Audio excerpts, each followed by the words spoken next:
Hey, what's good, everyone? Today, I wanted to do a quick analysis. For those who might not have noticed, Monday night, for those living in the United States, PSO2 Japan dropped about 20 minutes of content stemming from the Prologue 4 live stream. We're going to go through some of the footage and pick up on some of the interesting things that I noticed during that 20 minutes of content. And what I mean by interesting, I don't mean the 5 minutes of the hosts trying to climb a wall. Chapters and links will be listed out in the description, but to give you a high-level overview, we're going to start with Partisans, work our way down the launcher, a little bit of Wired Lance, and finally, the Vanford Drones. So let's get started with Partisans. Unfortunately, for whatever reason, the hosts were paid to only use normal attacks, so we're not going to get too much into details about the Photon Arts and how they function or some of the things that you might have picked up on if they were actually using them. Looking at the Partisan normals, if there's one thing I can say, they're definitely fast. And just to put in perspective how fast they are, from the first normal attack to the end of the third is about 156 frames. If anyone's seen my frame data for wands, it's equivalent to 3 wand normal attacks. With that said, the third attack is almost twice as long as the other two combined. I recognize this because of how restrictive attack timings and cancelings were in the beta, that you might want to be wary of that third attack. So when thinking about multi-weapons, you might want to consider a weapon that has more consistent normal attacks that allow for cancelings or the ability to move out of the way and not be stuck in an attack animation. Also, before I forget, Partisans, unlike swords or wired lances, does not gain an additional attack. So no matter what the skill layout is, you will always have 3 attacks with Partisan. Another thing to point out, unlike swords and wired lances when you have the appropriate skills, Partisan does not have a native guard stance. For those familiar with PSO2 Partisans, they had their own guard stance, or the twirl. This has now been replaced by their weapon action, which has a few interesting properties. For one, the base state of the weapon action is a very short slide. When the button is held, the skill Volg Raptor will be fired after the slide commences. So, tap for the slide, hold for Volg Raptor.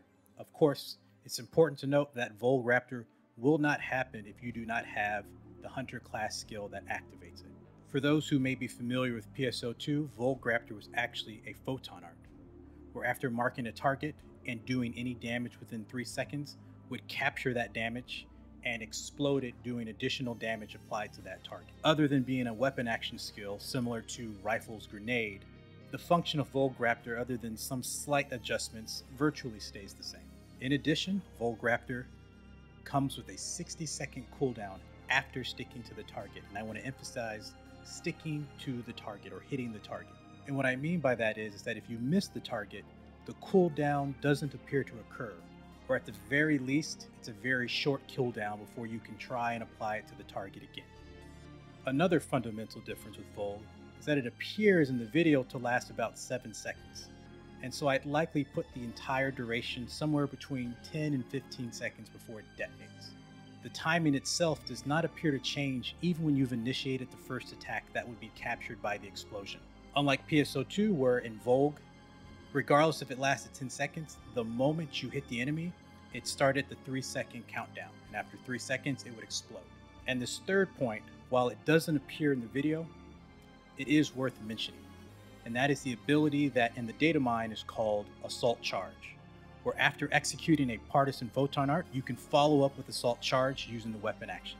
Even though we didn't see it, we can probably guess that Assault Charge is the new name for the PSO2 PA Assault Buster. And so if there's one thing to remember, all those things that we just discussed, they're all properties of the Partisan weapon action, with Volg Raptor being an unlockable class skill. Outside of that, we did see a small glimpse of Tyr's Grid, which might have a different name in New Genesis. But essentially, this is the multiple thrust Photon Art attack. Unlike in PSO2, where it had a very specific duration before it activated, now this move is a PP depleter. And what I mean by that is that you can hold down the PA button and continue to thrust until you run out of photon points.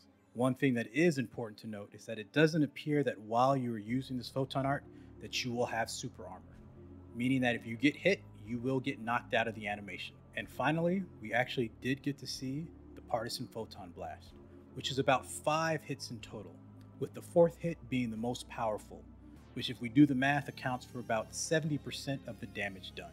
Given Volg Raptor's increased time duration, I'm pretty sure coordinating both the Photon Blast and Volg Raptor is going to be something you're going to be using and planning for a lot. And of course, when you multi-weapon, you'll likely be able to combo Volg Raptor with that other weapon's Photon Blast as well.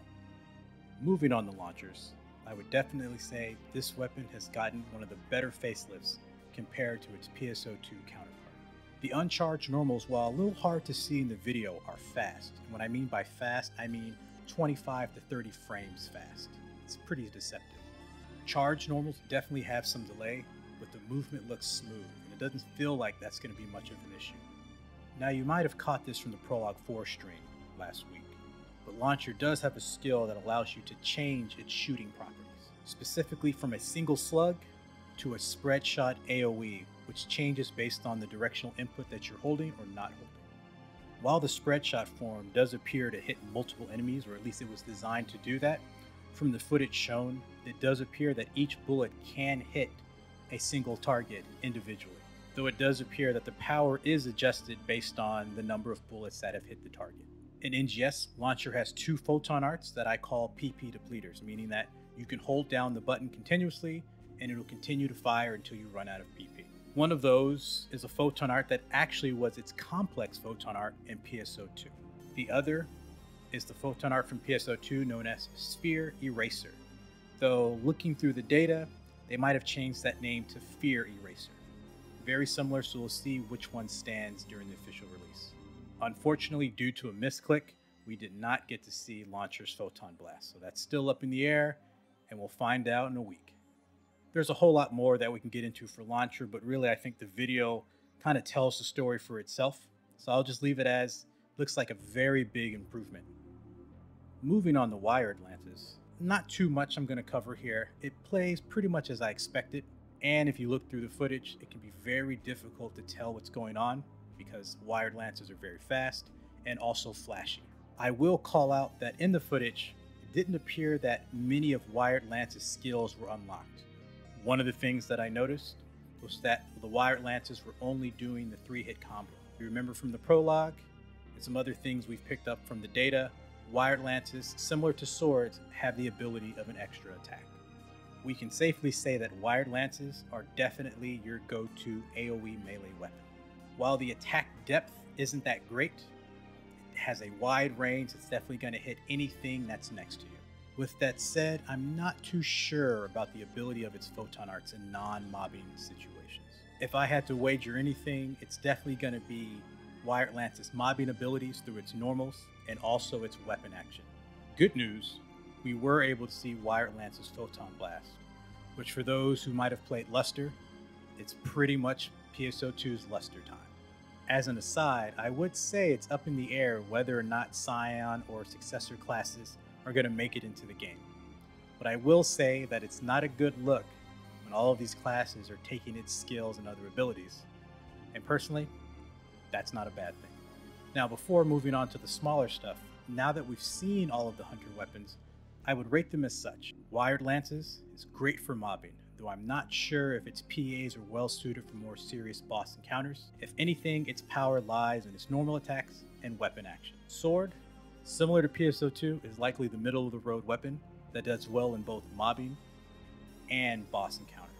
Partisans, I would definitely say its power is in its Photon Arts, and of course Volg Raptor, and is more likely the boss-focused weapon while being fairly weak in mobbing, especially when we look at its fast but very long animation normal attacks. To close out the Hunter weapons, I would definitely say Partisans is going to require Hunter as either your main class or your subclass, and likely Hunter's Sword as well.